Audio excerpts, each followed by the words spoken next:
میرے دوستو، یہود حضرت سیدنا یعقوب علیہ نبینا علیہ السلام کی اولاد میں سے ہیں، لیکن جب انہوں نے نبی آخر الزمان رحمت عالمیہ صلی اللہ تعالی علیہ وسلم کا دامن کرم چھوڑا، غداری کی، تو اب نبی زیادہ ہونا بھی ان کے کام نہ آیا، اور دنیا و آخرت کی ذلت و رسوائی ان کا مقدر کر دی گئی۔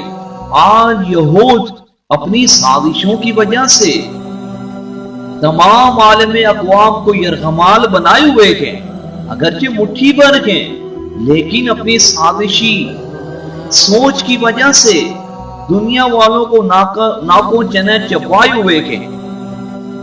آئیے آج میں آپ کو ایک حقیقت بتاتا ہوں کہ ان یہود کے ناپاک قدموں سے یہ پاک سرزمین کیسے پاک ہوگی۔ تو وہ خوشخبری یہ ہے کہ ہم غلامان مصطفیٰ کے ہاتھوں سے ہی، ہم مسلمانوں کے ہاتھوں سے ہی یہ یہودی گستاخ ان کا صفایا ہوگا۔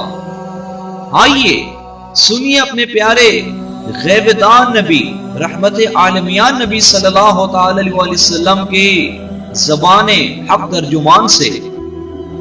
امام مسلم اس حدیث کو نقل کرتے ہیں، نبی اکرم صلی اللہ تعالی علیہ وسلم نے فرمایا، لا تقوم الساعة حتى يقاتل المسلمون اليهود، کہ اس وقت تک قیامت قائم نہ ہوگی جب تک مسلمان اور یہود میں ایک بہت بڑی جنگ نہ ہو جائے۔ فَيَقْتُلُهُمُ الْمُسْلِمُونَ، یہاں تک کہ مسلمان یہودیوں پر غالب آ جائیں گے، ان کا قتل عام شروع کر دیں گے۔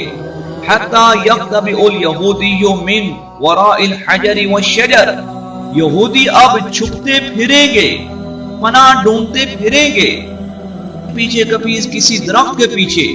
وَيَقُولُ الْحَوِّ الشَّجَرُ یا مسلم یا عبداللہ هَذَا يَهُودِي خَلْفِي، تو جس بھی پتھر یا درخت کے پیچھے یہ یہودی جا کے چھپے گا، وہ مسلمان کو آواز دے گا، اے مسلمان، اے اللہ کے بندے، یہاں آ، یہاں آ، یہ چھپا ہوا میرے پیچھے یہودی، وَتَعَالَى فَاقْتُلْهُ، جلدی آ اور اس کو واصل جہنم کر دے۔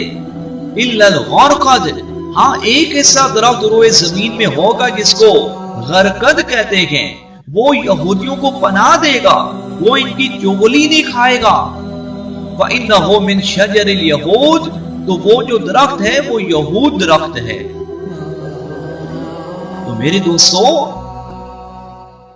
یہ جو یہودی ہیں، آج ہم مسلمانوں کی ایک تعداد ان جیسی شکلیں بنائی پھرتی ہے، حالانکہ یہ گستاخان انبیاء کے، ہمارے نبی کی گستاخ ہیں۔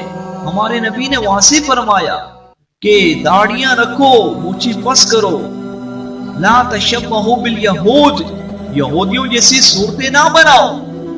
تو میرے دوستو، آئیے سچے غلام مصطفیٰ بن جائیے۔